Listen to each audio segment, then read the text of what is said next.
Hello everyone, ये मेरी काफ़ी अवेटेड वीडियो है। मुझे बहुत सारे कमेंट्स आ रहे थे कि मैम हमें PQRS सॉल्व करने में प्रॉब्लम होती है, हमें काफ़ी ज़्यादा टाइम लग जाता है, तो इसका कुछ शॉर्टेस्ट वे हो सके तो बताइए।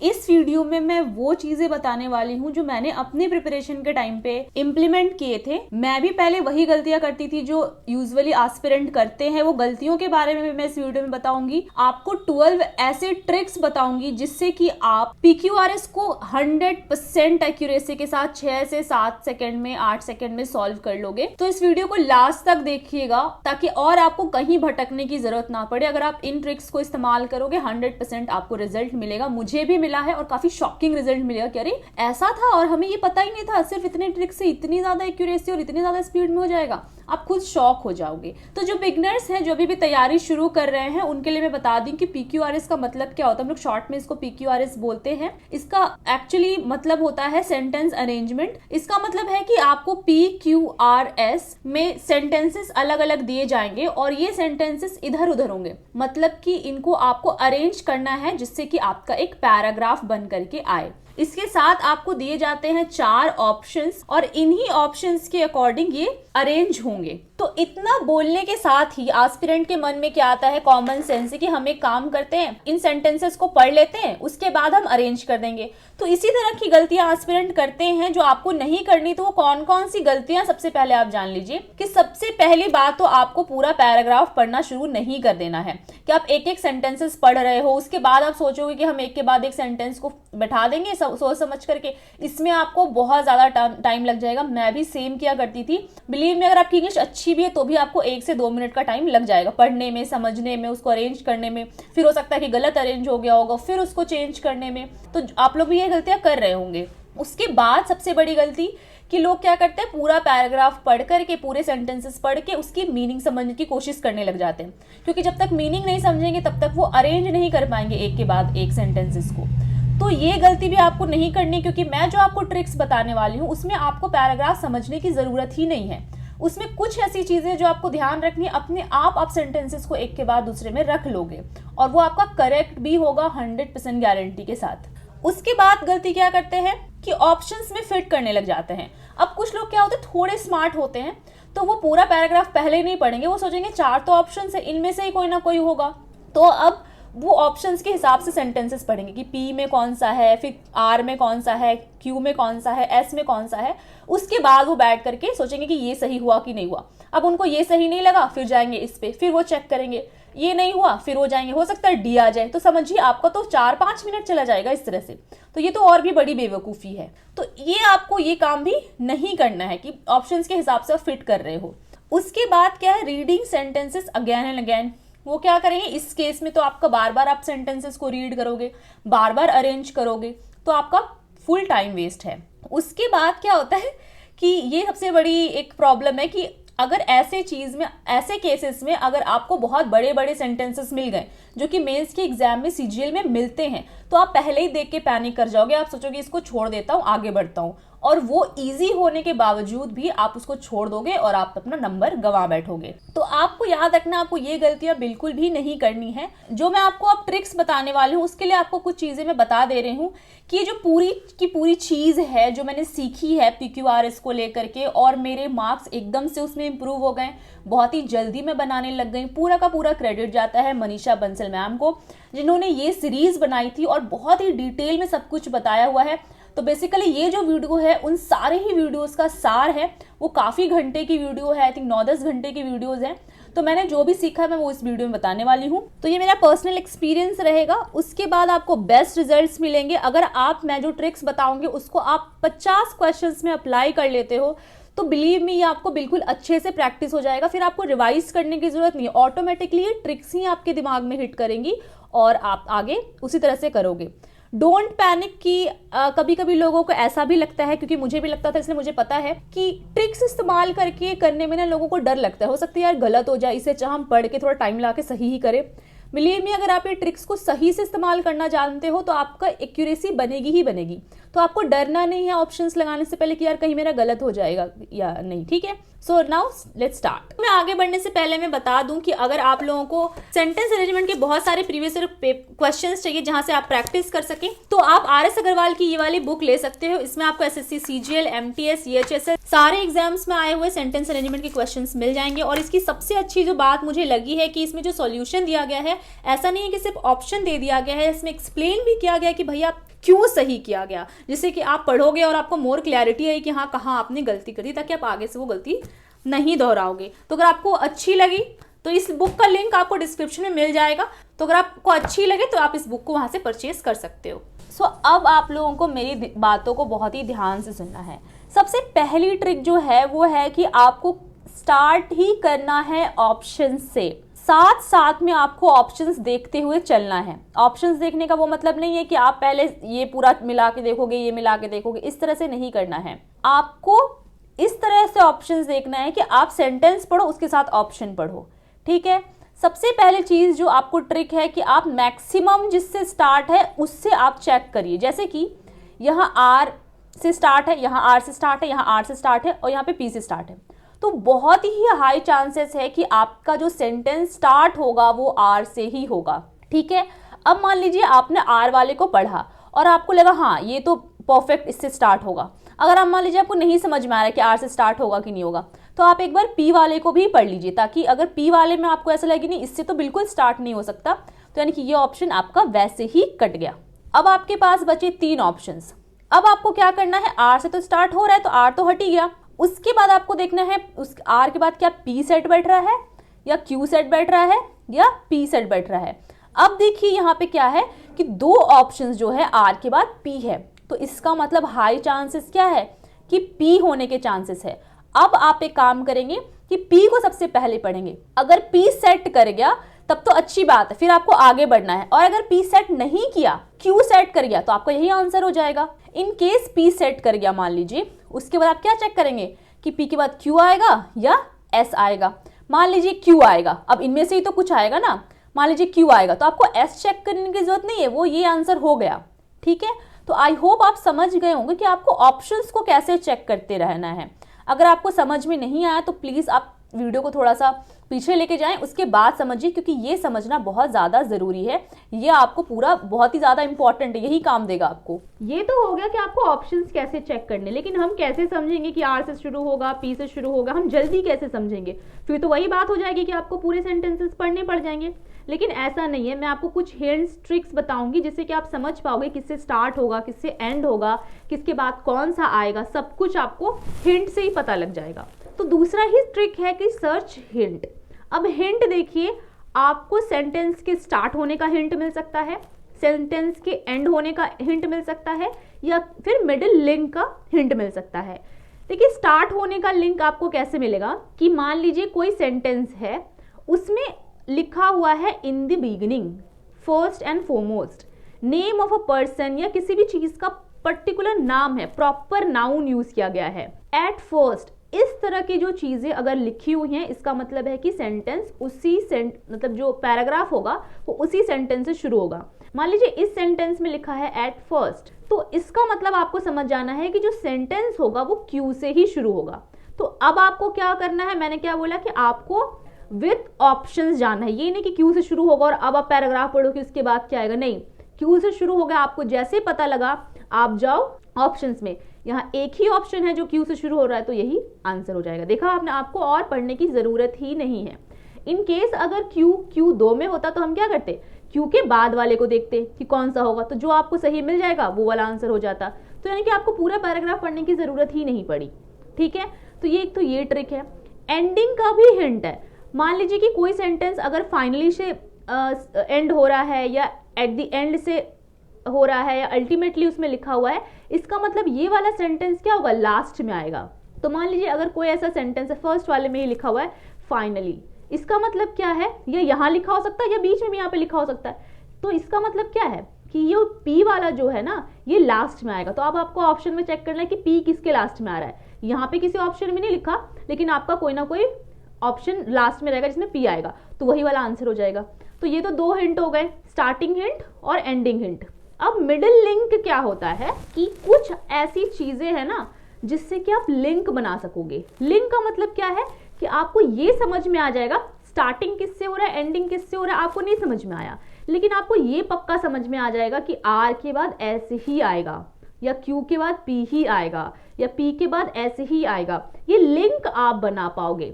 तो क्या करना है, जैसे ही आपको लिंक समझ में आ जाएगा कि यार इसके बाद तो यही आएगा, तो आपको ऑप्शन में देखना है कि पी के बाद एस कौन से ऑप्शन में, यहाँ पे है, यहाँ पे है, ठीक है। इसका मतलब जितने ज्यादा ऑप्शंस में होगा उतनी ज्यादा आपकी श्योरिटी बढ़ेगी कि हाँ ऐसा होने के चांसेस है। इसमें नहीं है, इसमें नहीं है, तो हम इन ऑप्शंस को छोड़ देंगे। उसके बाद हम क्या चेक करेंगे, क्या आर के बाद क्यू आ रहा है। अगर ये आर के बाद क्यू आएगा तो ये राइट हो जाएगा, ये रॉन्ग हो जाएगा। समझ में आ रहा है आपको? तो इस तरह से आपको लिंक बनाने हैं। अब ये लिंक बनते कैसे हैं, हम कैसे समझेंगे, हम जल्दी से कैसे समझेंगे कि इसके बाद यही आएगा भाई, तो वो हम अब धीरे धीरे देखते हैं। तो थर्ड ट्रिक है follow subject verb object complementary. ये जो है स्ट्रक्चर आपने ग्रामर पढ़ा होगा, आपको पता ही होगा कि ये स्ट्रक्चर होता है किसी भी सेंटेंस का। मान लीजिए ऐसा है कि यहाँ पे आपका कंप्लीट हुआ है शी से, अब यहाँ पे इस से स्टार्ट हुआ है, यहाँ पर एट फर्स्ट जैसे लिखा हुआ था उससे स्टार्ट हुआ, यहाँ पे फाइनली से स्टार्ट हुआ है, ठीक है। अब जैसे ही आपकी नजर जाएगी ना, आपको ये तो समझ में आ जाएगी भाई फाइनली है तो ये लास्ट में आएगा, एट फर्स्ट है तो ये स्टार्टिंग में आएगा। अब शी के बाद ये क्या है, एक प्रोनाउन है, यानी कि सब्जेक्ट है, तो इसके बाद वर्ब ही आ सकता है। अगर ये दोनों नहीं भी होता यहाँ पर, तभी भी आपको समझ में आता है कि शी के बाद इज ही आएगा। मान लीजिए इसकी स्टार्टिंग होती हैव से, इसकी स्टार्टिंग होती क्लियर से, अब क्या इसके बाद ये आ सकता है शी क्लियर? नहीं हो सकता है। शी हैव नहीं हो सकता है। शी के बाद इज ही आएगा, यानी कि आपको लिंक क्या मिल गया, आर के बाद भाई एस ही आएगा चाहे जो हो जाए। अब आपको ऑप्शन ढूंढना है आर के बाद एस कौन सा है, इसमें है और इसमें है, तो आप क्या करेंगे, पी के बाद क्यू है तो क्या पी के बाद क्यू इसमें भी है, लेकिन क्या ये स्टार्टिंग में आएगा या लास्ट में आएगा, ये आपको चेक कर लेना है। तो अगर पी से स्टार्टिंग हो रहा है सेंटेंस, आपको लग रहा है पी से स्टार्ट होना चाहिए, तो ये वाला 100% ऑप्शन हो जाएगा। तो इस तरह से आपको पूरे सेंटेंसेस पढ़ने भी नहीं पड़े और इजीली आपका काम भी हो गया। तो ये तो हो गया एक हिंट कि आपको ये वाला चेक करना है। चौथी ट्रिक है नाउन या प्रोनाउन। ये भी बहुत ज्यादा हेल्प करता है। कैसे? तो जो नाउन वाले सेंटेंसेस होते हैं, जो कि प्रॉपर नाउन वाले सेंटेंसेस होते हैं, वो हमेशा पहले आते हैं सेंटेंस में। जैसे कि मैं आपको बता रही हूं, मान लीजिए ऐसे लिखा हुआ है मोना इज अ गर्ल, ठीक है। अब आपको पूरे सेंटेंसेस में शी मिल रहा है या ही मिल रहा है या दे मिल रहा है, ठीक है, इस तरह के आपको वर्ड्स मिल रहे हैं। तो आपको ये 100% श्योर हो जाना है कि जो प्रॉपर नाउन वाला सेंटेंस है, यानी कि मोना वाला, ये पहले नंबर पे आएगा, यानी कि क्यू से स्टार्ट होना चाहिए सेंटेंस। तो जो क्यू से स्टार्ट होगा वही आंसर हो जाएगा, आपको आगे चेक भी नहीं करना है। अगर आपको अपनी तसल्ली करनी हो तो आप एक बार जो आपका राइट हो रहा है उसको कंप्लीट पढ़ के देख लीजिए, आपको 100% यही आंसर मिलेगा। आई होप ये ट्रिक भी आपको क्लियर हो गई होगी। और मैं एक एग्जाम्पल दे देती हूँ। मान लीजिए ऐसा लिखा है कि Ladakh is a good state, ठीक है, फिर समथिंग दी लेक, ठीक है, इस तरह से कुछ लिखा हुआ है, समथिंग लाइक दैट। तो ये क्या है, एक प्रॉपर नाउन है। अब जो भी कहानी होगी वो इसके आसपास होगी। तो ये जो सेंटेंस है ना, ये जो वर्ड है, ये सेंटेंस का स्टार्टिंग फॉर्म करेगा। क्यू से जो ऑप्शन शुरू होगा वही आपका आंसर हो जाएगा। तो प्रॉपर नाउन भी आपको बहुत ज्यादा हेल्प करता है ये पता लगाने में कि सेंटेंसेस की स्टार्टिंग क्या होगी या सेंटेंस में लिंक कौन सा बनेगा, ठीक है। आई होप आपको ये चीजें क्लियर हो गई होगी। अब जो फिफ्थ ट्रिक है वो ये है relative pronoun. This is also very very helpful कि आप पता कर पाओगे कि कौन से सेंटेंस के बाद कौन सा सेंटेंस आएगा और तुरंत आप ऑप्शन से चेक करके उसको मार्क कर सकते हो। जैसे कि मान लीजिए आपके 4 सेंटेंसेस है पी क्यू आर एस, ठीक है। अब जो रिलेटिव प्रोनाउन होती है उसका कैरेक्टरिस्टिक होता है, जनरली क्या होता है कि वो उन्हीं के बगल में आते हैं जिनके लिए वो यूज होते हैं, ठीक है। मतलब जैसे कि राम हु, इसका मतलब है कि ये जो हु है वो राम के लिए आया है, यानी कि राम जो। अब हु इज अ बॉय, तो बॉय कौन है, राम है, ठीक है। तो जिसके लिए यूज होता है वो उसके बगल में आता है। अब मान लीजिए यहाँ पे लिख देते हैं विच, तो ये सेंटेंस क्या हो जाता, गलत हो जाता, क्योंकि जो रिलेटिव प्रोनाउन है वो राम के लिए आया है, तो विच नहीं आ सकता है, पर्सन के लिए हु आता है। तो ये कैरेक्टरिस्टिक को यूज करके भी आप लिंक बना सकते हैं। जैसे कि मान लीजिए ये राम यहाँ पर है, राम की जगह ही, शी, कुछ भी यहाँ पे हो सकता है, किसी भी पर्सन का नाम, प्रोनाउन पर्सन के लिए जो आता है।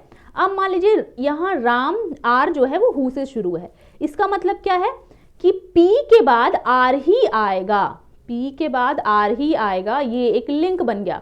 अब आपको ऑप्शन में चेक करना है कि पी के बाद आर किस में है, पी के बाद आर किस में है। तो इसमें तो मैंने ऑप्शन नहीं दिया है, लेकिन आपका ऑप्शन कोई ना कोई होगा, तो वही आपका करेक्ट आंसर हो जाएगा।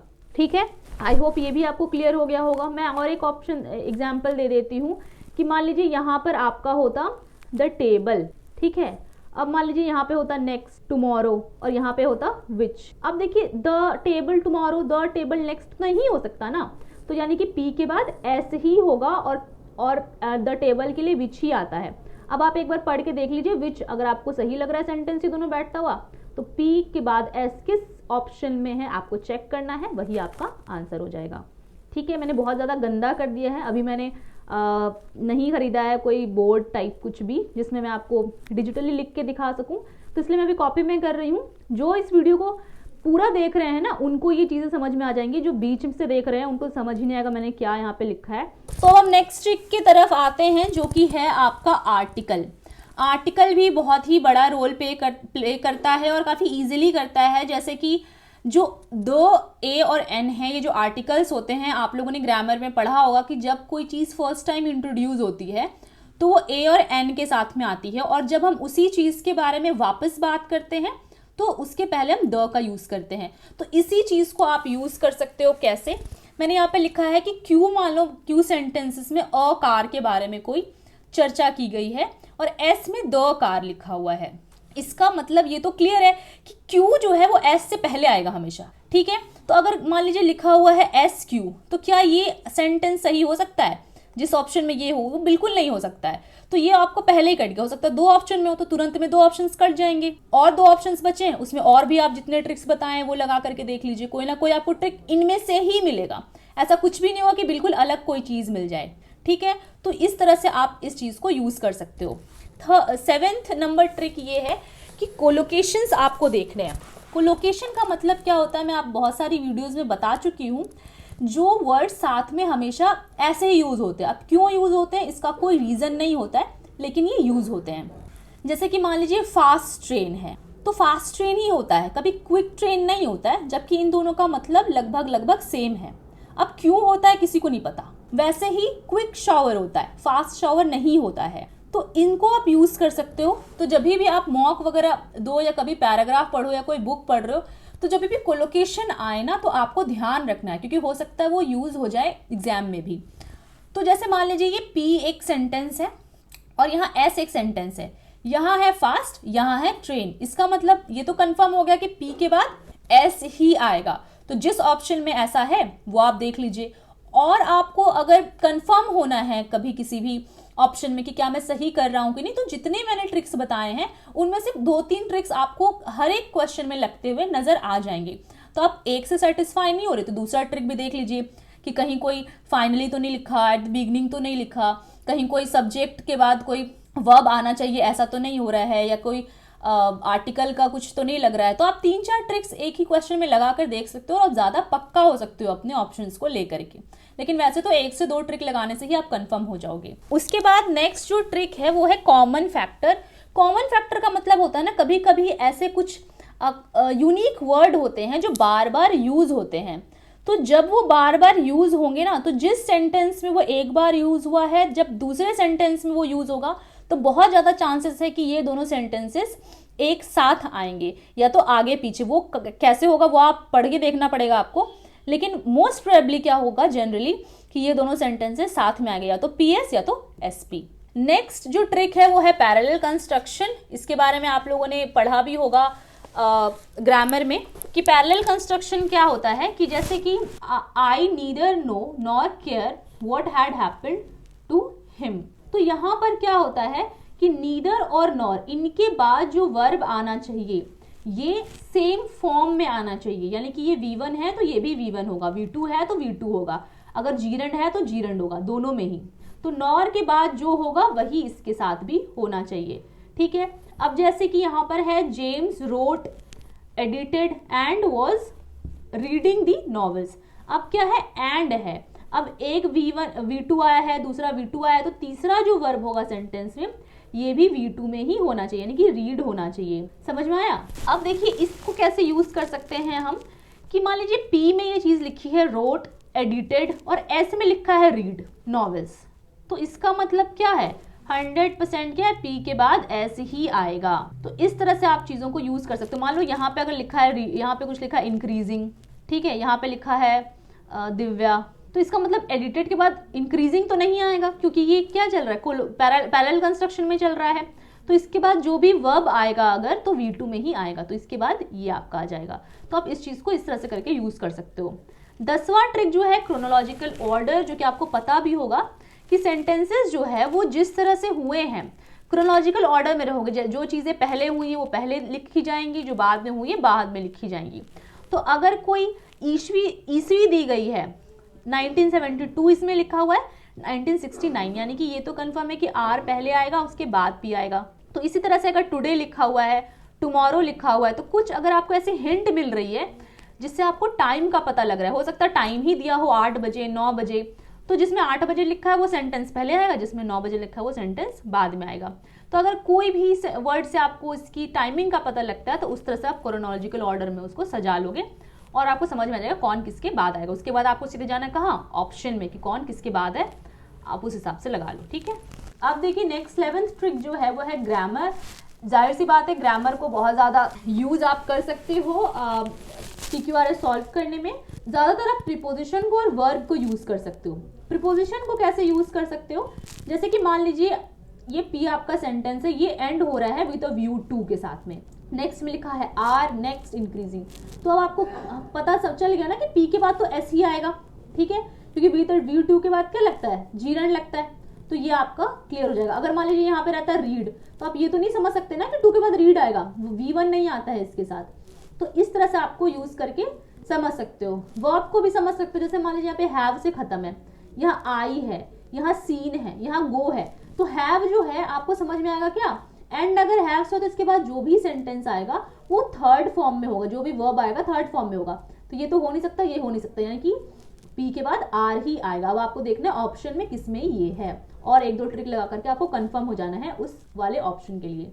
ठीक है, इसके बाद पंक्चुएशन भी कभी कभी काम करता है, जो कि 12th ट्रिक है। पंक्चुएशन का मतलब क्या होता है, पंक्चुएशन मतलब जैसे कि एक्सक्लेमेटरी सेंटेंस हो गया, फुल स्टॉप हो गया, कॉमा हो गया। तो जैसे कि मान लीजिए यहाँ पे सेंटेंस वाव से खत्म हुआ, यहाँ पर एक्सक्लेमेटरी, इसका मतलब P के बाद क्या आएगा, R आएगा। ठीक है, अगर मान लीजिए कि यहाँ पे सेंटेंस खत्म हुआ, यहाँ पे फुल स्टॉप है और बाकी सेंटेंसेस जो है स्मॉल से शुरू है, सिर्फ ये एक सेंटेंस है जो कि कैपिटल लेटर से शुरू है, यानी कि Q के बाद क्या आएगा, S आएगा। ये आपको ऑप्शंस में चेक कर लेना है। तो ये थी 12 ट्रिक्स जिसको यूज करके आप कोई भी क्वेश्चन जो SSC में आएगा या आया हुआ है आप उनको सॉल्व कर सकते हो। जैसा मैंने बताया कि आपको ऑप्शंस के साथ जाना है और बाकी जैसे जैसे मैंने बताया है। अब मैं आपको कुछ क्वेश्चन सॉल्व करके दिखाती हूँ इसी बेसिस पर। उसके बाद आप खुद से क्वेश्चन सॉल्व करेंगे। जब हो सकता है स्टार्टिंग में आपको प्रॉब्लम हो, लेकिन जब आप, मैंने कहा 50 क्वेश्चन सॉल्व कर लोगे तो इसके ऊपर आपका इतना कॉन्फिडेंस बिल्ड हो जाएगा कि आपको डर नहीं लगेगा ऑप्शंस मारने में और काफी स्पीड हो जाओगे आप इस चीज में और बहुत ही जल्दी कर पाओगे। सबसे पहला क्वेश्चन यहाँ पर देखिए, सबसे पहले आपको जाना है ऑप्शंस के ऊपर। ये स्टार्ट है C से D A B, जब भी बिल्कुल अलग अलग ऑप्शन से शुरू हो रहा है तो सोनिए सोने पे सुहागा। आपको सिर्फ देखना है कि स्टार्ट किससे हो रहा है, वही आपका आंसर हो जाएगा। देखिए, when the extra water vapour, the extra water, इसका मतलब वाटर के बारे में पहले भी बात की हो गई होगी, तो इससे तो स्टार्ट नहीं होगा, यानी कि A नंबर वाला ऑप्शन ये क्या हो गया, कट गया। B नंबर में क्या है, the atmosphere can store an additional 4% of water, इसका मतलब एडिशनल 4%, इसका मतलब है कि पहले कुछ एडिशन की बात हुई होगी, उसके बाद ही ये वाली चीज आई है, यानी कि बी से भी स्टार्ट नहीं होगा, ये हट गया। मोर वाटर वेपर, इससे भी स्टार्ट नहीं होगा, मोर वाटर वेपर वगैरह से स्टार्ट नहीं होता है, तो यानी कि सी आपका कट गया। डी नंबर क्या है, one of the most obvious indications of climate change is heavier rainfall, यानी कि बहुत ज्यादा चांसेस है कि आपका डी से शुरू होगा। तो आप डी वाले को पूरा अच्छे से पढ़ लीजिए, आपका जरूर मिलेगा। यानी कि क्या हो गया, बी नंबर आपका ऑप्शन हो गया। कुछ आपको देखना ही नहीं पड़ा, आपको अपने आप समझ में आ गया कि यार इससे तो शुरू नहीं होगा, इससे तो शुरू नहीं होगा, इससे तो शुरू नहीं होगा, तो इसी से शुरू होगा,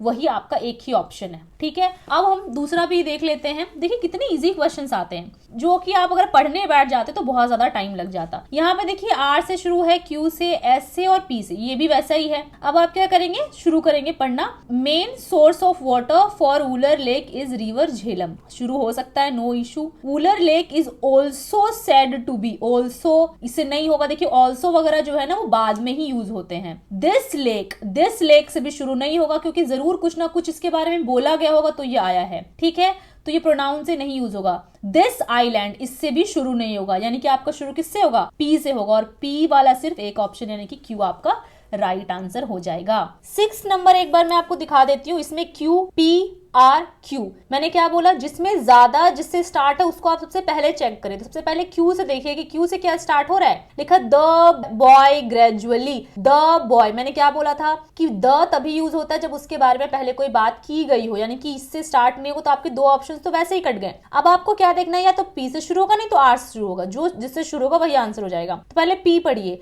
there once was a little boy, देखिए यहाँ पे है ना, a little boy who had a very bad temper, तो ये पी से शुरू हो सकता है। एक बार आर भी पढ़ लीजिए। हिज फादर, इससे तो शुरू नहीं होगा, यानी कि पी से शुरू होगा, यानी कि बी आपका आंसर हो जाएगा। एक बार ये देख लेते हैं, इसमें क्या है, आर, एस, आर, पी, यानी कि हम सबसे पहले किससे चेक करेंगे, आर से चेक करेंगे। On January 6, 1995 MC author wheeler boldly robbed, ठीक है। अब हमने देख लिया कि किसी का नाम आया हुआ है, तो बहुत ज्यादा चांसेस है कि इसी से शुरू होगा। ठीक है, अब हम देख लेंगे, यहाँ पे भी ही है, यहाँ पे भी ही है, यहाँ पे भी हिज है, यानी कि इसी से शुरू होगा, आर से शुरू होगा। तो ये दोनों ऑप्शंस मेरे क्या हो गए, कट गए।